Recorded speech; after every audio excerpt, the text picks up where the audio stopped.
Viens me voir à Los Angeles, on passera Noël en famille, on fera la fête. Bonjour à tous, bienvenue dans Idées Ciné. Si vous cherchez souvent pendant des heures quel film regarder, cette vidéo est faite pour vous. Je vais vous partager des films à voir et à revoir et j'essaierai de vous trouver des petites anecdotes sur chaque film. Attention, certains films peuvent être des chefs-d'œuvre pour certains et des catastrophes pour d'autres. Les goûts et les couleurs, ça ne se discute pas, sauf en commentaire, vous pouvez y aller. On commence avec Idiocratie, sorti en 2006. Joe, l'archétype de l'américain moyen, est une recrue choisie par le Pentagone sur des critères d'humain moyen en tout, comme cobaye pour un programme top secret d'hibernation. Il sera oublié et se réveillera 500 ans plus tard et découvrira une société devenue tellement stupide qu'il est désormais l'homme le plus intelligent de la planète. Anecdote, sur le DVD porte la mention instruction qui indique qu'il faut insérer ce DVD dans le lecteur DVD et de ne pas le manger ou de le mettre dans le micro-ondes. On continue avec Lord of War ou Seigneur de guerre, film sorti en 2005. Né en Ukraine avant l'effondrement du bloc soviétique, Yuri arrive aux États-Unis avec ses parents. Audacieux et fin négociateur, il se fait une place dans le trafic d'armes. Yuri devient l'un des plus gros vendeurs d'armes clandestins du monde et il multiplie les coups toujours plus risqués. Pour réaliser certaines scènes du film, le réalisateur a utilisé des vrais chars d'assaut et des vrais AK-47,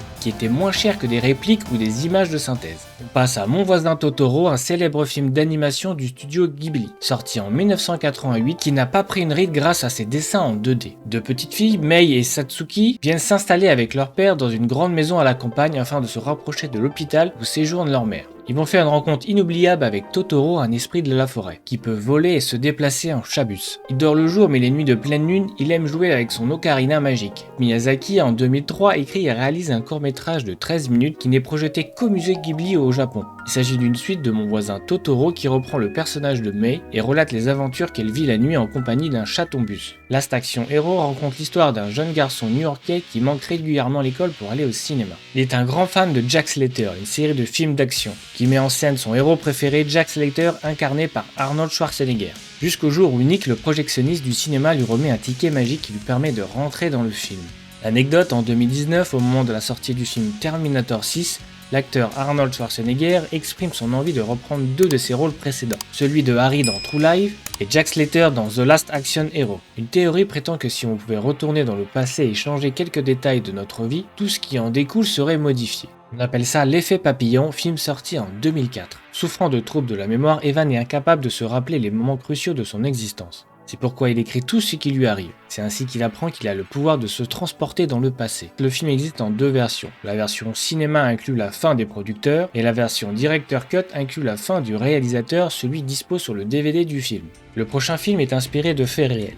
K-19, le piège des profondeurs, se situe en 1961, en pleine guerre froide dans le premier sous-marin nucléaire de l'arsenal soviétique. Mais on y découvre que le système de refroidissement du réacteur est défaillant. C'est une course contre la montre qui débute pour éviter une explosion nucléaire. Et de plus, les États-Unis pourraient croire à une première attaque soviétique et déclencher une guerre totale. Anecdote, le film a divisé les critiques en Russie. Là où le gouvernement russe ainsi que l'armée acclament le film pour sa fidélité aux faits historiques, le peuple russe était assez mécontent, jugeant que le film aurait dû être réalisé par des Russes. On passe à Event Horizon, le vaisseau de l'au-delà, un film de science-fiction un peu méconnu sorti en 1998. Le vaisseau spatial Lewis et Clark s'apprête à regagner sa base, quand l'équipage reçoit l'ordre de gagner la station Daylight pour embarquer le physicien William, avec lequel il doit repartir en direction de Neptune. Quelques années plus tôt, le physicien avait conçu un engin spatial révolutionnaire capable de se déplacer plus vite que la lumière mais qui a disparu au bord de Neptune. Savoir que le premier montage était amputé de 30 minutes, suite à la décision de la Paramount pour atténuer la violence graphique, une décision que le réalisateur dira regretter. Plus tard, suite à la découverte d'une VHS du premier montage, il tente à plusieurs reprises de retrouver des pellicules du film pour pouvoir monter une version director cut. Certaines archives sont retrouvées dont certaines figurent sur le DVD collector du film, mais le reste des images sont en trop mauvais état et insuffisant pour faire un montage du film. Si vous aimez les fous du volant, Speed Racer est fait pour vous, sorti en 2008. Speed est un as du volant, un fonceur instinctif et intrépide qui enchaîne les victoires. Né pour ce sport à haut risque, il n'a connu qu'un seul rival, son frère Rex Racer. Mais Speed découvre que certaines des plus grandes courses américaines sont truquées par une poignée d'hommes d'affaires, qui manipulent les meilleurs pilotes pour booster leurs profits. Pour sauver l'entreprise familiale et sa carrière, Speed n'a pas d'autre issue que de les battre à leur propre jeu. Anecdote, le film est réalisé par les Wachowski 5 ans après le succès de la trilogie de Matrix. Le film propose quelque chose d'innovant et de différent et ça vaut le coup d'œil si vous appréciez l'univers.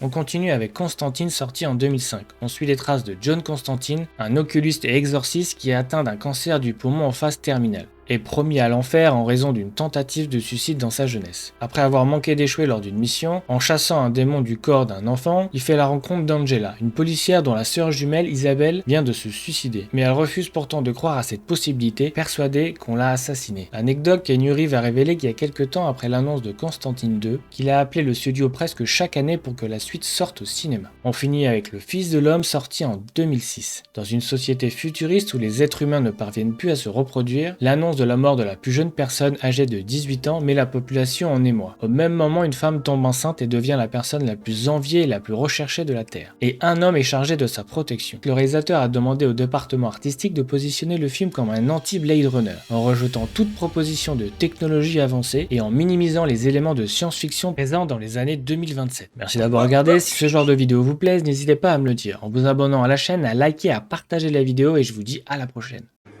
What's the trouble, Corporal? Truck tailing us, sir. I might be a farmer in a hurry to get someplace.